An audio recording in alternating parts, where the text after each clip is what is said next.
Today we're making Kareena Kapoor's favorite Sindhi snack, Aloo Tuk.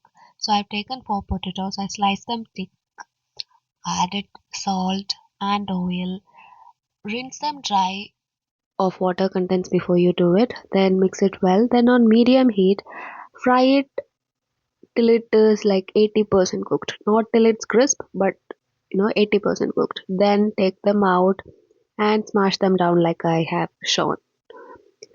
And once it is cooled down, you can fry them the next time. So for the spice mix, I'm adding chili powder, coriander powder, turmeric powder. I will also add chaat masala and a little bit of salt too. Mix it well. And this is my first time making it, so don't judge me.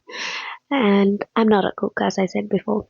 So for the next frying, you have to take all the smashed chips and fry it till it turned crisp and this golden brown color. And after that, you can add your spice mix into it. You can also add coriander leaf. I haven't added that because I don't have any coriander leaf in my house, but you can add that. And I also adding a little bit of like lemon juice for an added taste, but that's totally avoidable.